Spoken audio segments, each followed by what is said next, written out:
26 de enero de 2022. Una cordial bienvenida a esta reflexión que he llamado La paradoja de Epiménides. Hoy la Iglesia recuerda a dos líderes muy reconocidos en la primera evangelización que comandaba el apóstol Pablo. Timoteo, quien estaba al frente de la Iglesia de Éfeso, y Tito, quien era el responsable del pastoreo de la iglesia de la isla de Creta. Creta tiene una superficie de 8.300 kilómetros cuadrados. Actualmente posee una población de un poco más de 600.000 habitantes. La capital es Heraclión.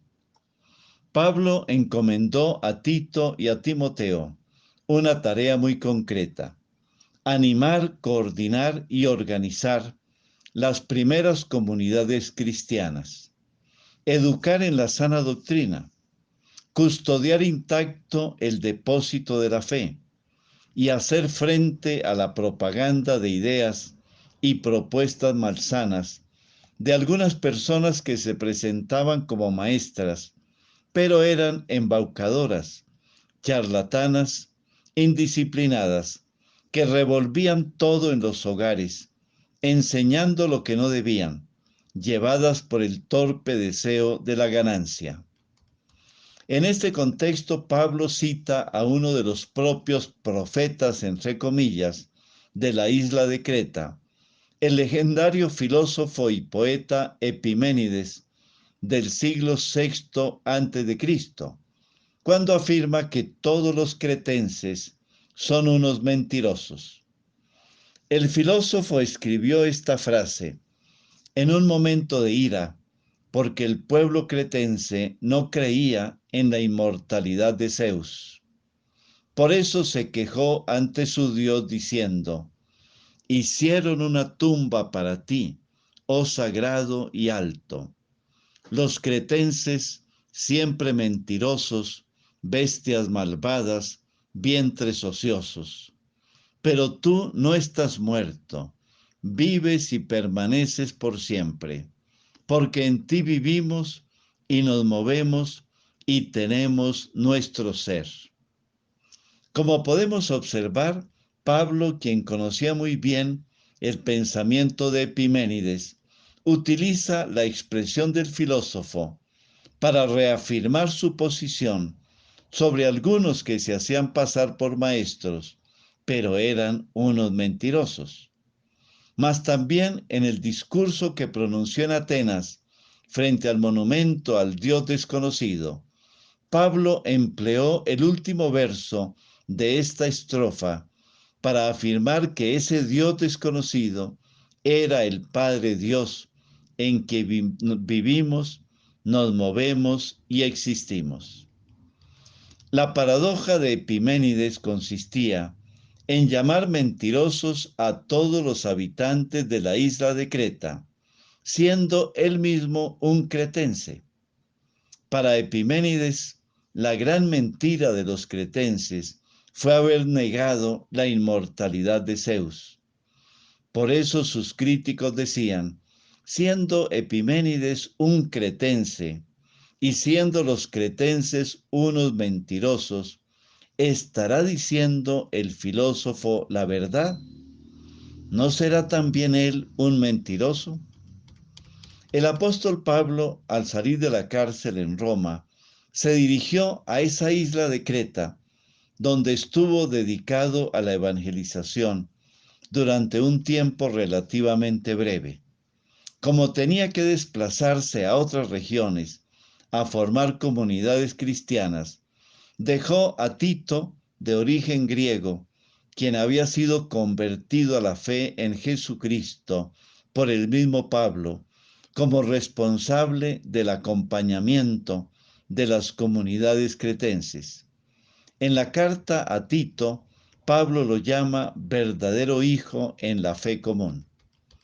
A Tito le encargó acabar de ordenar lo que faltaba y seleccionar hombres ya mayores, probados en la fe, que se responsabilizaran de la formación cristiana de los miembros de la comunidad. A los seleccionados se les dio el nombre de presbíteros, que significa los más ancianos o mayores, y que tienen ya un juicio experimentado en las asambleas cristianas. Pablo en su carta le dice a Tito que tienen que ser hombres irreprochables, dueños de sí mismos, casados una sola vez, que tengan hijos creyentes, hospitalarios, prudentes, justos, piadosos, y que sean capaces de explicar la sana doctrina y corregir a los que van por mal camino. En este tiempo surgió la figura del obispo, que era una especie de supervisor o de administrador de la iglesia, del cual dependían los presbíteros o ancianos. Así como Tito fue el primer obispo de Creta, Timoteo fue el primer obispo de Éfeso. Pablo llevó a Tito a Jerusalén cuando se realizó el primer concilio apostólico y fue testigo del encargo que recibió Pablo de predicar el evangelio a los paganos, sin los condicionamientos de la ley mosaica. Una de las últimas recomendaciones que Pablo le dirigió a Tito fue esta: quiero que te mantengas firme en la fe y trates de consolidar la práctica de las buenas obras. Un buen proyecto para este nuevo año. Una pregunta para compartir en familia. Obras a veces, como en la paradoja de Epiménides, generalizando o rotulando a las personas de mentirosas por mentiras puntuales que dicen. Unámonos a esta oración a María, Madre de la verdad plena. María, Madre de la verdad plena, tú renunciaste a ti misma para que en ti aconteciera la palabra de verdad y de vida que nos muestra el verdadero camino de la fe.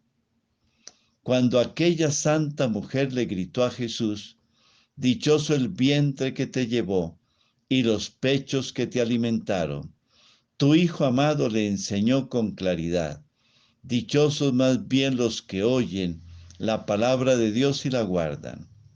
Jesús nos ayudó a nosotros, por medio de esta mujer, a comprender que tu verdadera grandeza, María, estaba en que tú guardaste las palabras de verdad y de amor en tu corazón. María, Madre de la verdad plena, ruega por nosotros. Amén.